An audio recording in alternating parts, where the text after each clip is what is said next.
नमस्ते। हम वेद प्रकाश, साथ में है भानु जी। उत्तर प्रदेश में जो गठबंधन है मायावती का और अखिलेश यादव सपा बसपा का, उसमें ये तय हो गया है कि किस सीट पे कौन सी पार्टी चुनाव लड़ेगी। मतलब कहाँ से बसपा लड़ेगी, कहाँ से सपा लड़ेगी। और ये लिस्ट जो जारी की गई है उसको हम जरा पढ़ के सुना देते हैं। और साथ ही आपको ये बता देते हैं कि जब सीटों का बंटवारा हो गया इस तरह से कि किन सीटों पे कौन सी पार्टी लड़ेगी, तो मुलायम सिंह यादव जो कि समाजवादी पार्टी के संरक्षक हैं, पहले राष्ट्रीय अध्यक्ष थे, अखिलेश यादव जी के पिताजी हैं, वो काफ़ी गर्म हैं अखिलेश यादव पर। उन्होंने कह दिया है कि हमको संरक्षक तो बना दिया गया है, लेकिन ये नहीं बताया है कि हमको करना क्या है। और उन्होंने ये भी कहा कि पार्टी के ही लोग पार्टी को बर्बाद करने पे तुले हैं। और मुलायम सिंह यादव की नाराज़गी इस बात को भी लेके है कि बसपा से सपा को कम सीटें क्यों मिली। यानी कि जो लिस्ट जारी की गई है उसमें समाजवादी पार्टी 37 सीटों पर चुनाव लड़ रही है और बहुजन समाज पार्टी 38, यानी एक सीट कम है। तो ये हो गया मुलायम सिंह यादव का। मुलायम सिंह यादव पहले भी लोकसभा में नरेंद्र मोदी की तारीफ़ कर चुके हैं। उन्होंने सदन में कहा था कि नरेंद्र मोदी सबको साथ लेके चल रहे हैं और हम उम्मीद करते हैं और हम दुआ करते हैं कि नरेंद्र मोदी फिर से प्रधानमंत्री बने। इसको लेके भी काफ़ी विवाद हुआ और फिर से मुलायम सिंह यादव अपनी ही पार्टी के खिलाफ, अपने ही बेटे के खिलाफ बयान दिए हैं और कहे हैं कि 25 सीट से ज़्यादा नहीं जीत पाएगी ये जो बसपा सपा हैं, दोनों मिलके गठबंधन 25 से ज़्यादा सीटें नहीं जीत पाएगा ये गठबंधन। तो अब हम आपको बताते हैं कि कहाँ से समाजवादी पार्टी चुनाव लड़ेगी उत्तर प्रदेश में। कैराना से ये जो हम बता रहे हैं जो लोकसभा क्षेत्र है वो सारे सपा इन सब जगहों से चुनाव लड़ेगी।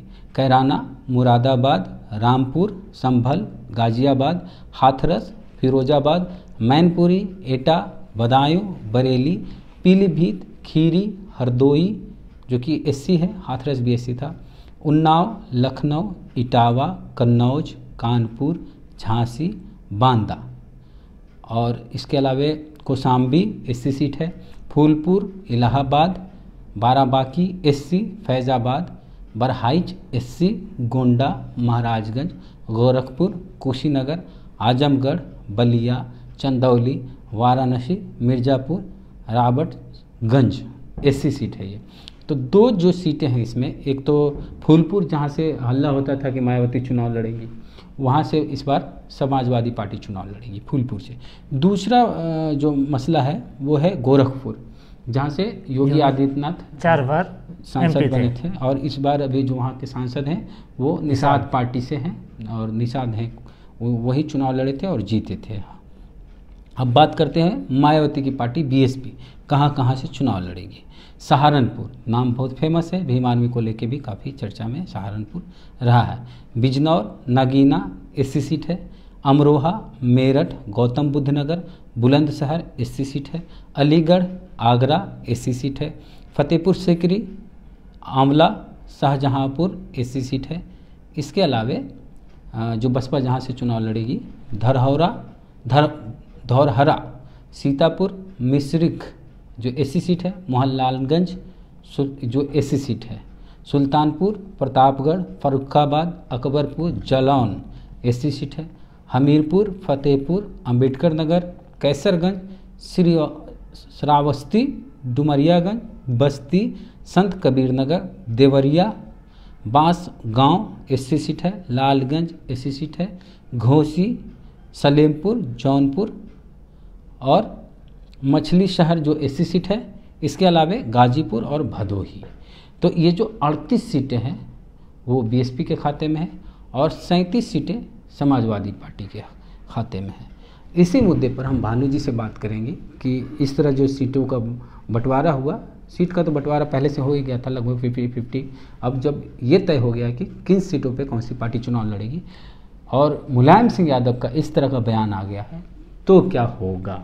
ये जो सीट का बंटवारा हुआ है तो होना ही था, क्योंकि प्रेस कॉन्फ्रेंस करके घोषणा हो गई थी कि हम लोग लगभग आधे सीट पे चुनाव लड़ेंगे।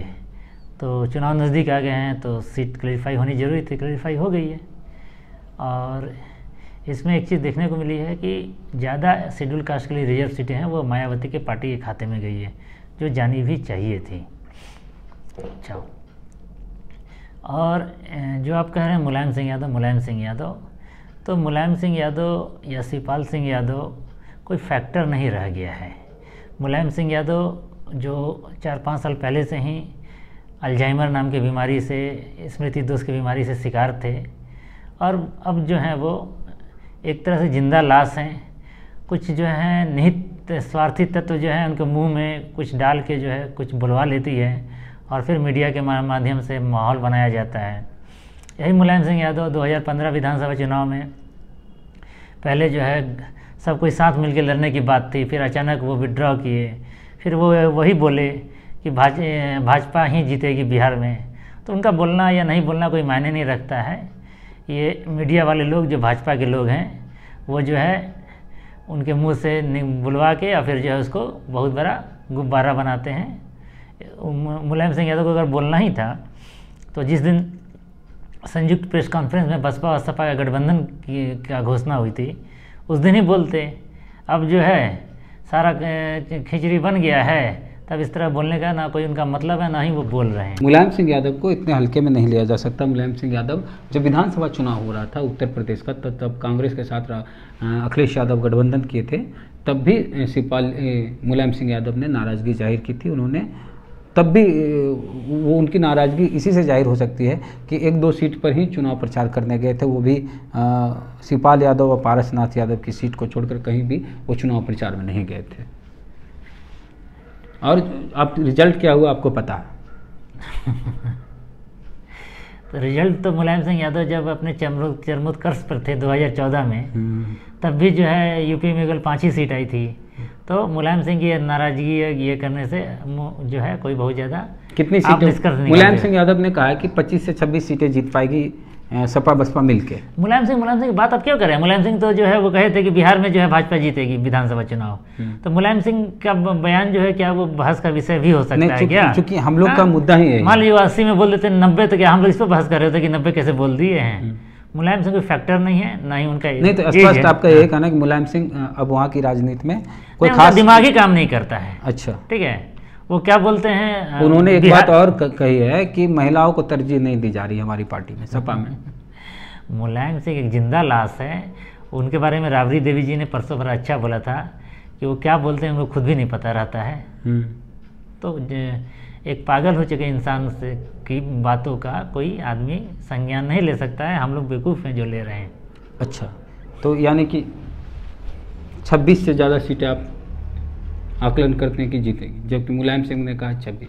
मुलायम सिंह ने कहा होगा, किसी ने पागल ने कहा, कल मेरे दरबान ने कहा, ये कोई फैक्टर नहीं ना हुआ। हमारा अपना आकलन क्या हो सकता है? आपका क्या है? ठीक है, अब मेरा आकलन जो है, जैसा कि मैंने वहाँ के कल लोकल से बात की थी, तो मैंने उसको बोला कि भाजपा जो है 2 सीटें से ज़्यादा नहीं ला रही है। तो उसने मुझसे पलट के बोला कि भैया वो 2 सीट है कौन भाजपा की? गोरखपुर तो वो हार ही चुके हैं। यानी कि इनका जो गठबंधन है वो 80 सीट में अगर फ्री एंड फेयर इलेक्शन हुआ तो 80 सीट में 76 से ज़्यादा सीटों पे विजयी होने जा रहा है। ये मेरा निजी आकलन है। 76, 4 सीटें कौन हार रही है? कोई भी हार सकता है। ये तो परमुटेशन और कॉम्बिनेशन गेम होता है, क्योंकि किसी को भी आप जो 100% नहीं दे सकते हैं। अच्छा, तो 3-4 सीटें जो हैं हार सकती हैं। चलिए, तो ये चंद्रभानु यादव जी हैं, इनको लग रहा है कि 4 सीटें सपा बसपा हार सकती है, बाकी 76 सीटों पर उनकी जीत होगी। कांग्रेस और ये जो आरएलडी कहाँ है फिर? इसी 76 में। अच्छा, इसी 76 में 4 सीटें बीजेपी को होंगी, बीजेपी गठबंधन को मिल सकती है। शुक्रिया भानु जी, इस चर्चा में शामिल हुए। आगे भी हम आपसे इसी तरह जुड़े रहेंगे, और हमारे चैनल को अभी तक सब्सक्राइब नहीं किया तो कर लीजिए, बेल आइकन जरूर दबाएं। शुक्रिया, जय भीम, जय भारत।